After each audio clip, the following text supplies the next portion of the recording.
আজকে থেকে 20 বছর আগে ইহুদি খ্রিস্টানরা পরিকল্পনা করেছিল এই টিকটক প্রজন্ম গড়ে তোলার জন্য, তারা আজকে সফল হয়েছে।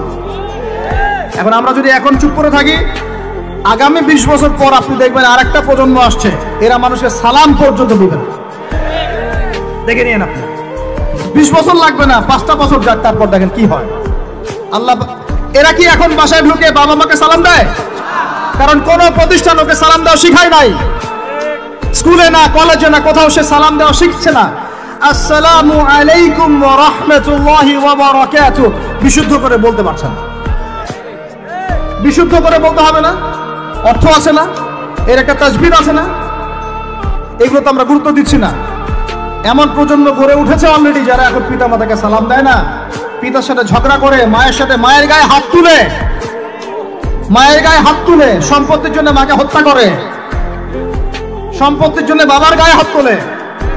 ওদিক থেকে মাস্টার ডিগ্রি পাস করে আসে ব্রিটেন থেকে, অক্সফোর্ড থেকে, কেমব্রিজ থেকে আইসা এদিকে প্রফেসর হয়েছে বিভিন্ন বিশ্ববিদ্যালয়ে, বাবা পড়ে আছে বৃদ্ধাশ্রমে। কতগুলো এক্সাম্পল নেবেন? এগুলো আমি কি গাল গল্প করছি?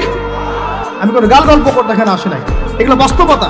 যদি বাহিরের চোখ দিয়ে আপনি দেখেন মনে হবে অর্থনীতি অনেক ভালো, ভিতরের চোখ দিয়ে দেখেন অর্থনীতি সুদ দিয়ে ভর্তি হয়ে গেছে।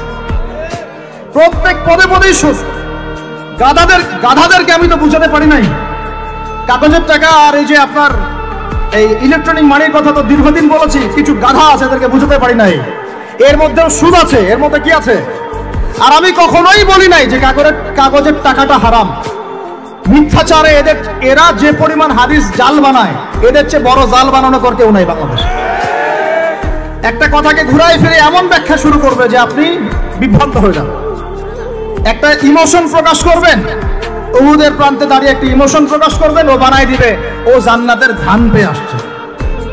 আপনি বলবেন যে কাগজের টাকা নয়, মনিটরি সিস্টেমটা হারাম, ও বানাই দিবে ও বলেছে কাগজের টাকা হারাম। আপনি বলবেন যে আপনার যদি গান শুনতেই হয় তাহলে একা একা শোনেন, আমাকে শোনাচ্ছেন কেন? ও বানাই দিবে ও গান একা শোনা জায়েজ বানাই দিছে। এত খবিস, এত খান্নাস, এদের চরিত্রটা চিনতে পারতাম না আমরা যদি গাজাই শোনা আসতো। আল্লাহর কসম, আমিও কিছু কিছু জায়গায় এদেরকে কোনো কোনো ক্ষেত্রে ভালো মনে করতাম। আল্লাহর কসম, গাজাই শোনা আসলে আমি বুঝতে পারতাম না এদের ভিতরে কত মুনাফিকি আছে।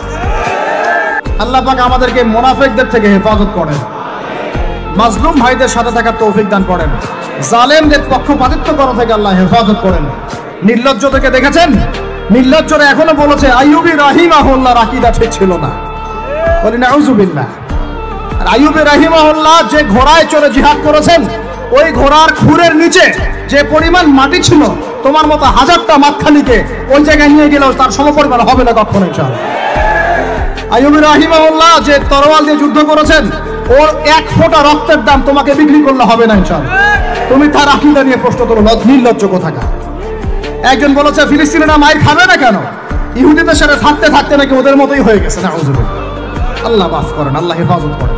একজন বলেছে যে হামাস ইহুদিদেরই হাতে তৈরি করা, বিচ্ছিন্ন হয়ে নাকি সন্ত্রাসী কর্মকাণ্ড করছে। বলার ভাষা নাই, আমি বলতে বলতে ক্লান্ত হয়ে গেছি, আর বলতে চাই না। বলার আমার রুচিও করে না, আর ভাষাও দেয়। তবে এতটুকু আপনাদেরকে আমি আশ্বস্ত করতে চাই, ইনশাআল্লাহ তাআলা বাংলাদেশের হকপন্থী ওলামায়ে কেরামদের যে জামা আছে, কওমি ঘরানার ওলামায়ে কেরামদের যে হকপন্থী ওলামায়ে কেরামদের জামা আছে, প্রত্যেক বই, প্রত্যেক মেম্বার, প্রত্যেক আলোচনায় তারা আল আকসা ইস্যুটাকে জীবিত রাখবে ইনশাআল্লাহ। এটাকে আমরা জীবিত রাখবো ইনশাআল্লাহ। ওরা এটাকে ভুলিয়ে দিতে চাচ্ছে, এই জন্য নতুন নতুন ইস্যু তৈরি করার চেষ্টা করছে। খবরদার, আপনারা এই ইস্যুতে পা দিবেন না। আপনাদেরকে ভিতরে চোখ খুলতে হবে এবং মূল গন্তব্য চিনতে হবে। আল্লাহ রাব্বুল আলামিন আমাদের সবাইকে ভিতরে চোখ দিয়ে এই বিশ্বকে দেখার তৌফিক দান করেন।